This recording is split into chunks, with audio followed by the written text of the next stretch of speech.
Yo, real talk, the dude grinding 18 hours a day, he ain't the one running the game. That's facts.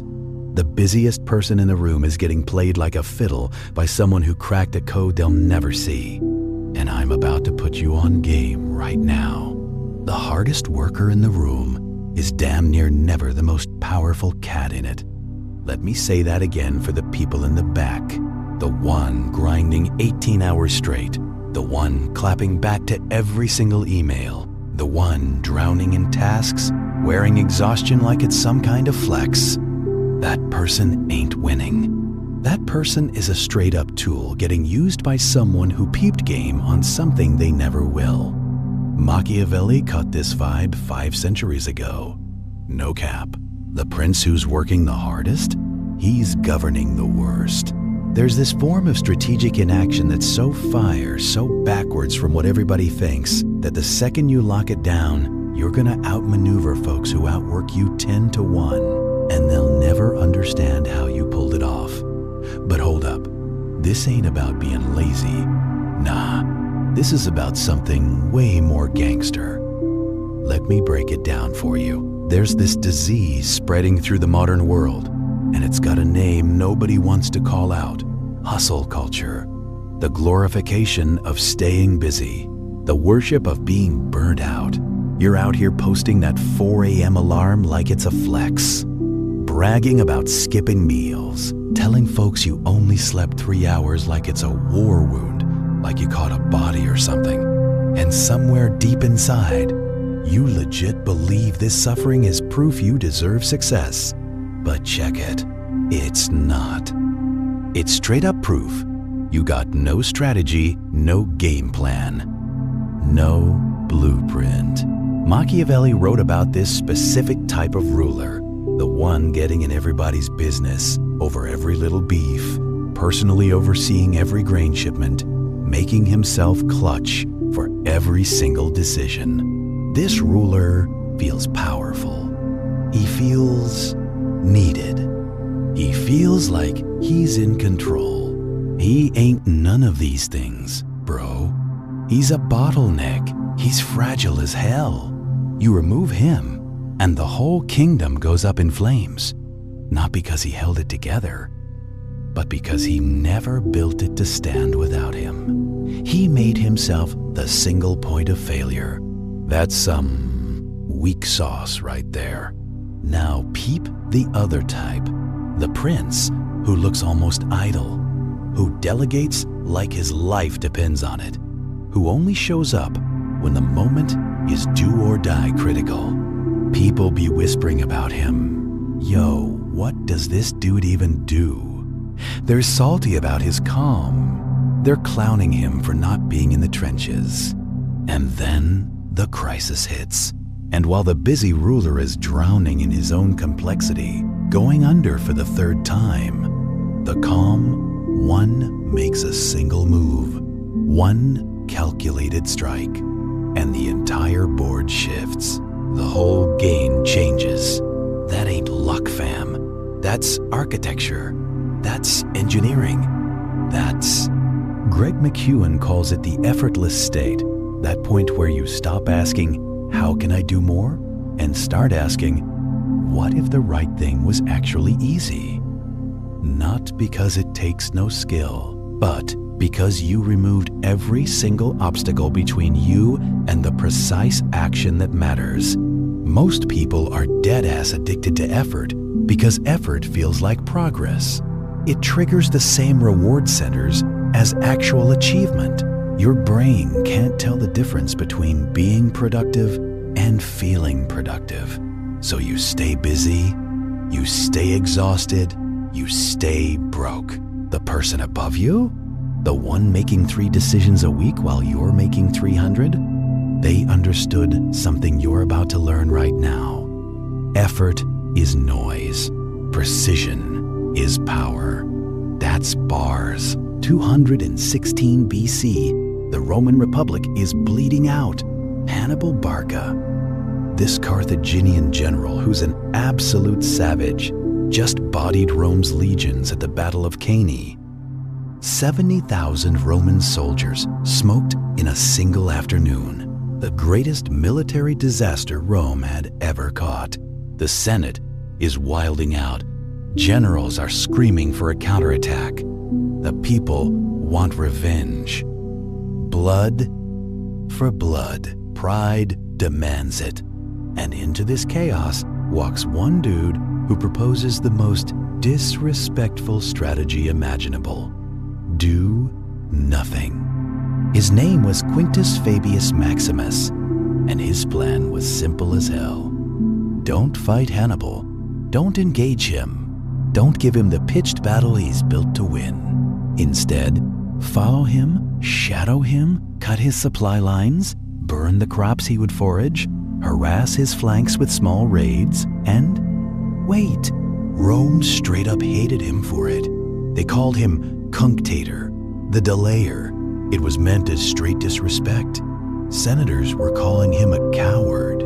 Soldiers were questioning his manhood. The public was roasting him in the streets.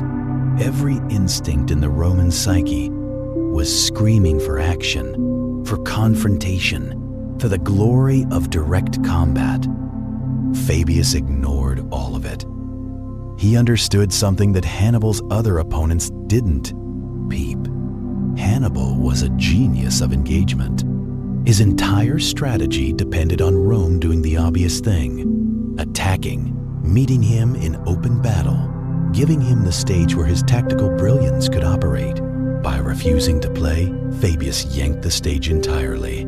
Hannibal wandered Italy for years, winning skirmishes that meant absolutely nothing, burning fields that were already scorched. His army got weak. His allies started flaking. His supply chain rotted from the inside. He won every battle and lost the war. Because the war was never about battles, it was about endurance. And the man who did nothing outlasted the greatest military mind of the ancient world. Let that marinate. History eventually gave Fabius his props. The Romans realized his inaction was the most aggressive strategy of all. They flipped cunctator from a diss to a title of honor, a badge of respect. But here's the part nobody puts you onto. Fabius didn't do nothing. He did the hardest thing a human being can do when under pressure. He resisted the urge to act. He sat with the discomfort of looking weak while executing a strategy that required more discipline than any charge into battle. This is the art Machiavellian coded into his work. The ability to recognize when action is the enemy, when doing something, anything, is just a way to soothe your anxiety rather than solve your problem. Sun Tzu wrote it plain as day.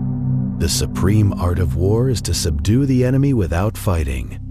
But most people read that line, nod like they got it, and then immediately go fight anyway, because restraint is painful. Restraint doesn't photograph well for the gram.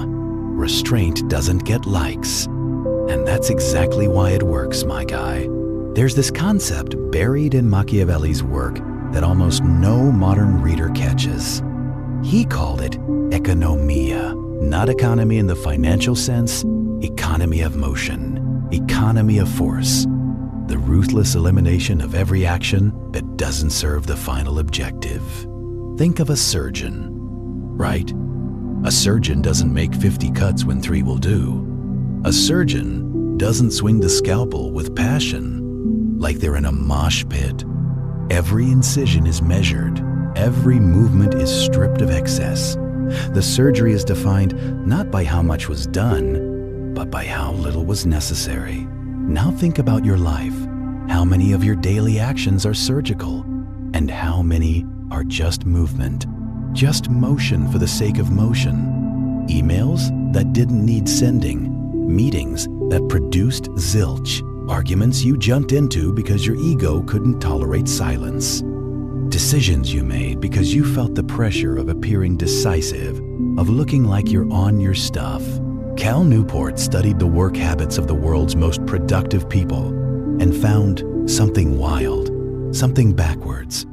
They work fewer hours than their peers, not because they're lazy, Because they've eliminated everything that isn't essential. They've compressed their output into focused, deliberate blocks of deep work that produce more in 4 hours than most people achieve in 12. The 48 Laws of Power describes this as Law 30. Make your accomplishments seem effortless. But that law gets misread all the time as hide your work. That's the surface interpretation, the shallow read. The deeper reading is structure your life so that the work itself becomes minimal. Not minimal in impact, minimal in waste. That's the sauce. Tim Ferriss built an entire philosophy on this, the 80-20th principle applied to everything. He asked a question most people are too shook to ask. What if 80% of what I'm doing is completely useless? What if only 20% of my effort produces any meaningful result? When he tested it, the numbers were even more brutal, closer to 95/5. 95% of his activity generated almost nothing. 5% generated almost everything. He didn't work harder. He amputated. He cut clients that consumed energy but produced no revenue. He stopped going to events that felt productive but generated zero outcomes. He automated and delegated everything that didn't require his specific judgment, and his income tripled while his work hours dropped to 4 per week. This ain't a fairy tale. This is surgical economics applied to a life, to a business. But you won't do it? You know why? Because cutting feels like losing. It feels like you're cheating, like you're taking shortcuts. Your identity is welded to effort. You were taught that suffering is the price of success, and anyone who succeeds without visible suffering must be a fraud, must be getting lucky, must be scamming somehow. That belief is the chain around your neck, and the people above you, they cut it a long time ago. Japan, late 1500s. 3 men wanted to unify a nation torn apart by a century of civil war. Their names were Oda Nobunaga, Toyotomi Hideyoshi, and Tokugawa Ieyasu. There's this famous Japanese riddle about them. If a bird won't sing, what do?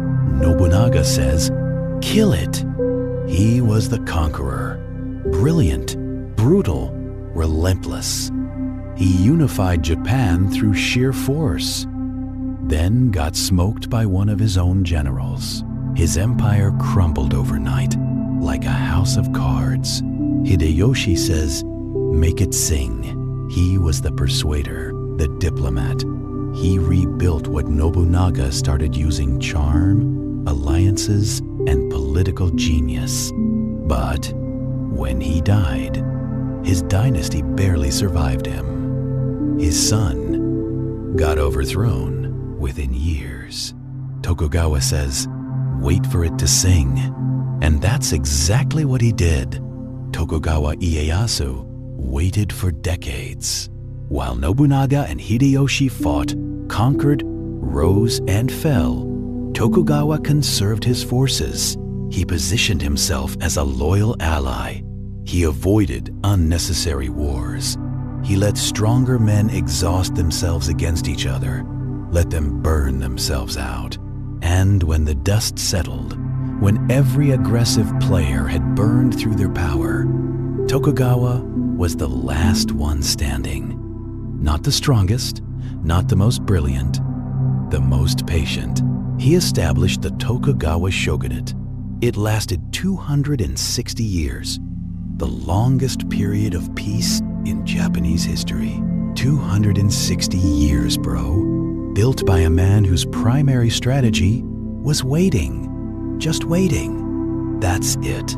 This is what Annie Duke in Thinking in Bets calls the discipline of the fold.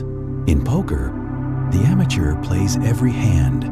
They can't tolerate inaction. They feel like folding is losing, like they're punking out. So they bet on mediocre cards, chase bad odds, and bleed their stack dry through sheer volume of play. They're just throwing money at the table, hoping something hits. The professional folds again and again and again. 80% of the hands dealt, they push away.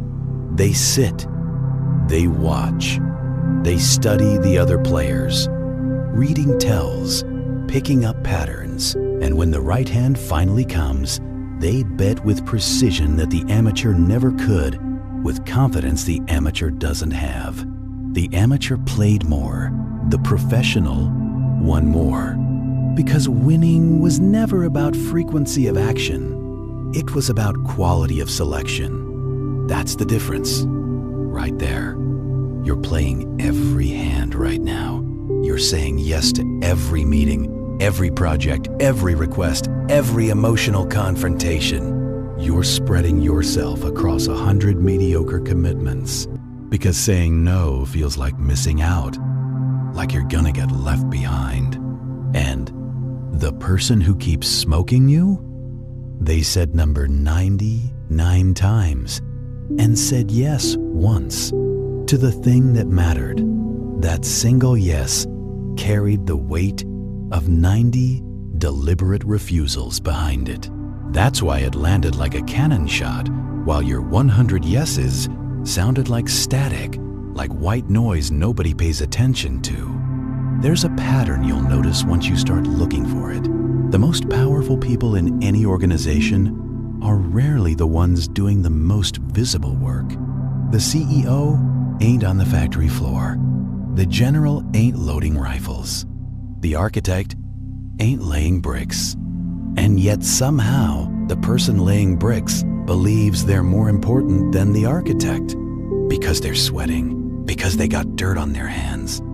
This is the great delusion of effort, the belief that physical output equals value. That being seen working is the same as producing results. It's not. It never has been. Machiavelli peeped this in the courts of Italy. The advisors running from room to room, carrying stacks of documents, looking perpetually overwhelmed. These dudes were servants, just worker bees. The advisor who sat quietly in a corner, who spoke only when spoken to, who delivered one sentence that redirected an entire military campaign. That man held more power than every frantic bureaucrat combined, because power doesn't flow toward activity.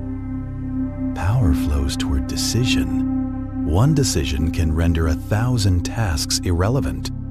One strategic no can save more resources than a year of optimized yeses. One well-timed absence can communicate more authority than 100 appearances. But you've been trained to fear the appearance of inactivity. You check your email 40 times a day, not because anything urgent exists, but because the act of checking feels like control, feels like you're on top of things. You attend meetings not because they produce results, but because being absent might make you look uncommitted, might make you look like you don't care. You fill your schedule to the edges, not because every item matters, but because white space on a calendar triggers guilt.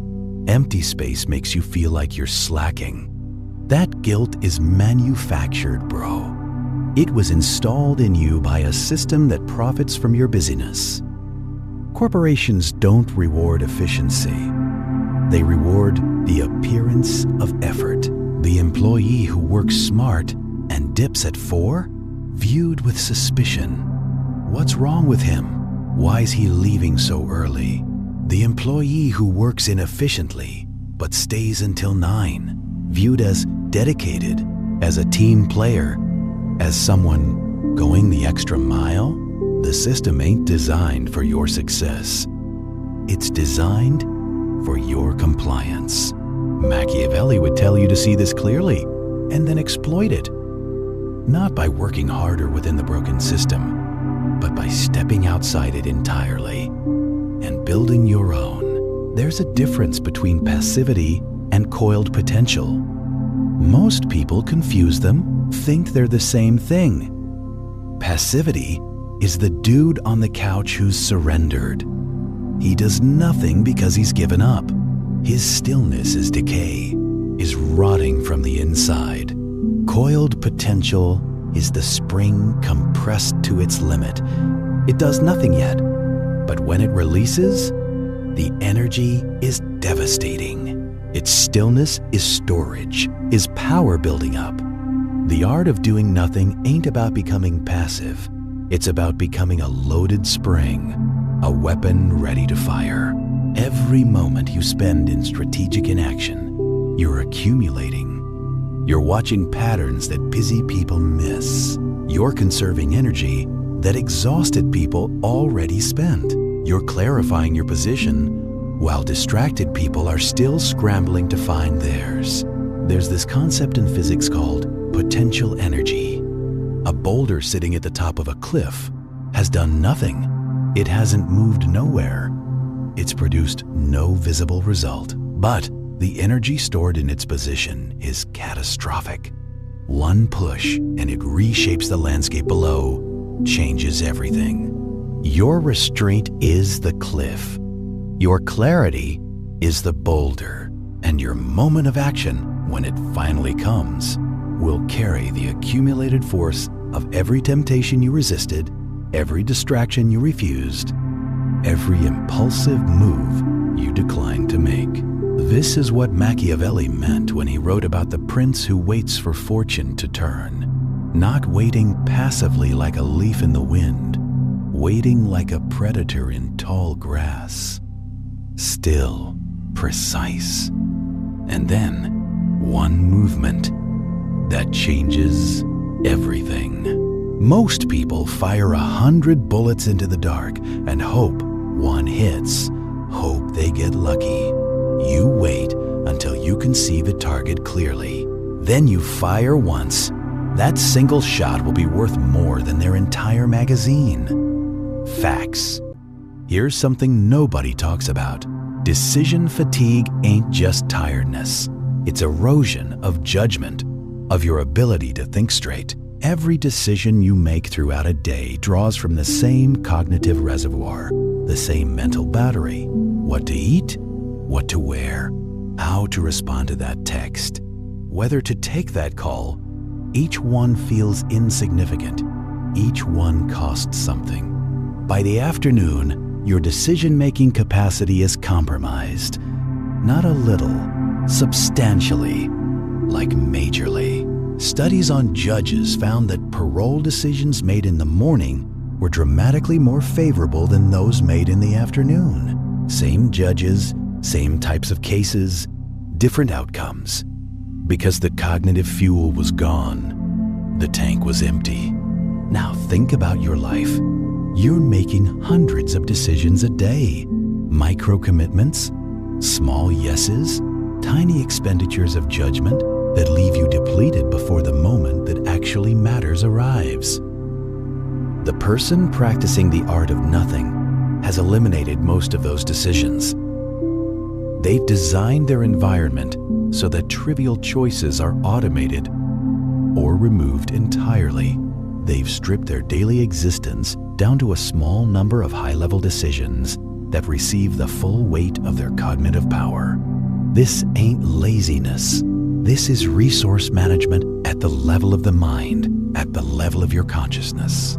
Machiavelli advised princes to delegate everything that could be delegated, not because delegation was noble or nice, because a ruler who wastes his judgment on trivialities has nothing left when the enemy arrives at the gate.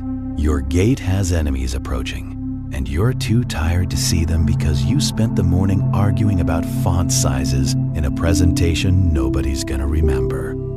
That's wild.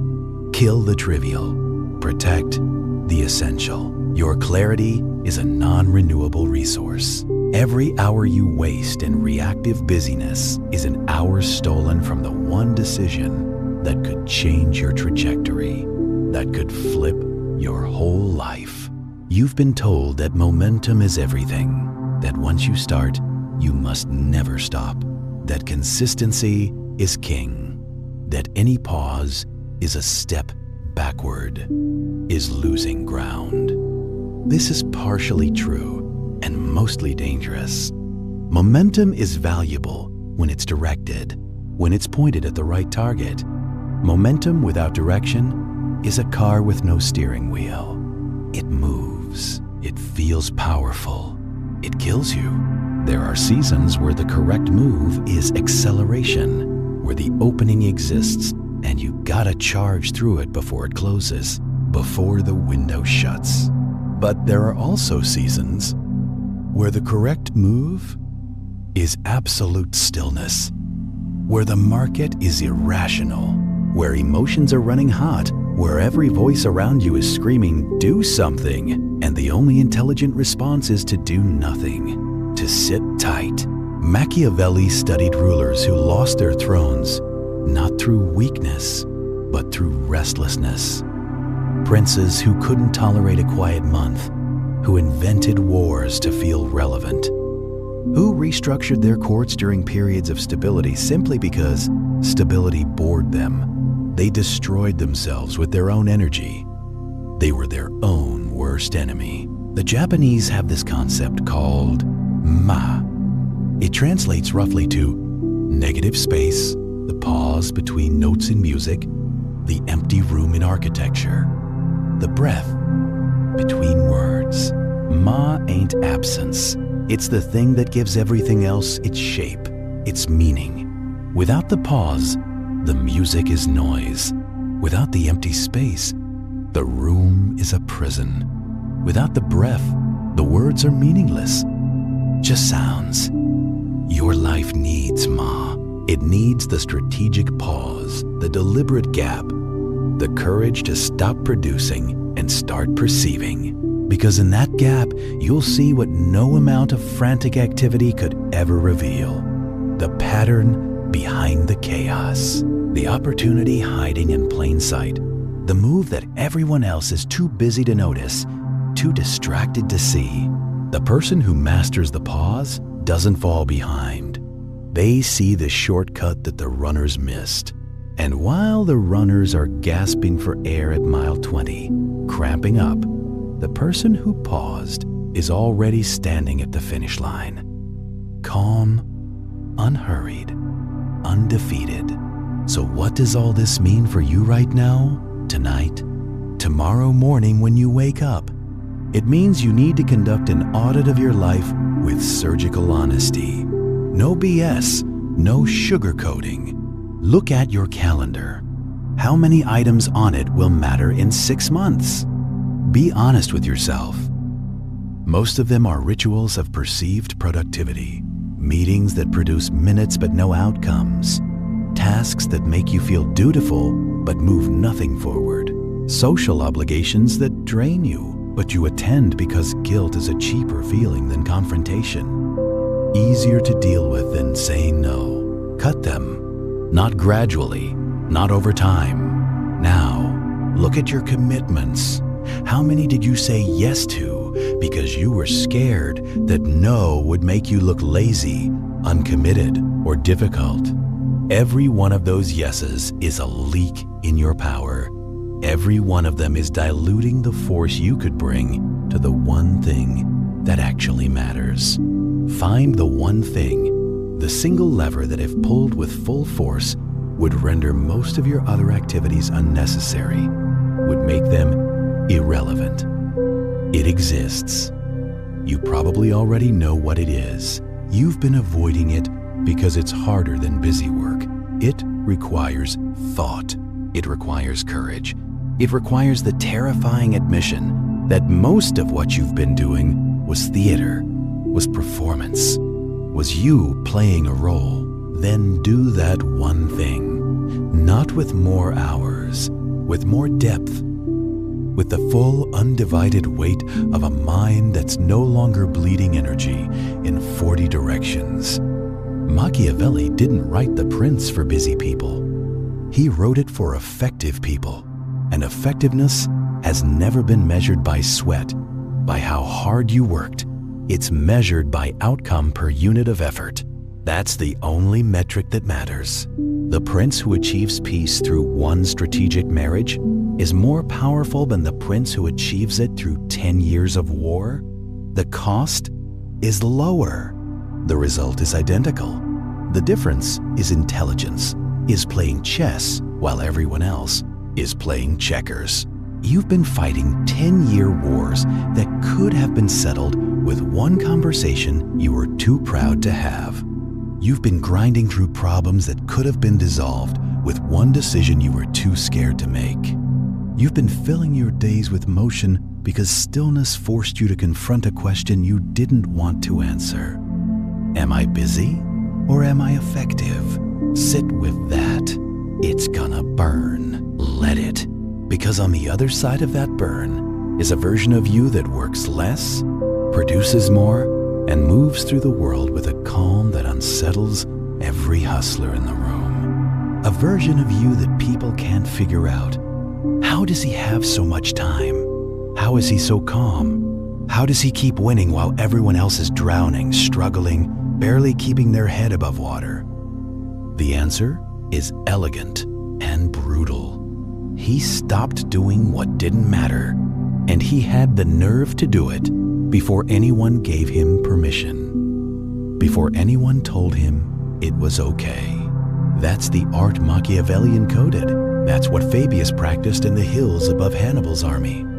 That's what Tokugawa understood while two empires burned around him. That's what every surgeon, every grandmaster, every apex strategist knows in their bones, knows without thinking. The win ain't in the swing, it's in the selection of when to swing. Everything else is wasted motion, dressed up as ambition, disguised as hard work. Kill the waste, sharpen the blade, and when you finally move, move once, move precisely, and let the world wonder how you made it look so easy. Because that's the final secret, the thing nobody tells you. The effort was never supposed to be visible. The effort was supposed to disappear inside the result, and when it does, they won't call you lazy. They won't question you. They'll call you inevitable. They'll say you were destined for this like it was always gonna happen. If what you just heard rewired something in you, if it hit different, know that this is only what I can share openly. There are strategies I can't discuss here. There are layers of Machiavellian psychology that the algorithm buries the moment I upload them. The most dangerous knowledge doesn't survive the public feed. That content lives behind the join button. If you're still here at this point, you already think differently than most. You're already on a different wavelength. Subscribe if you haven't. But if you want access to what I can't say out loud, what I can't put in a regular video, click join and enter the architect level. You'll unlock videos the general audience will never see, will never have access to. Most people will scroll past this. That's by design. That's the filter. That's how we separate those who get it from those who don't. The choice is yours. Make it count.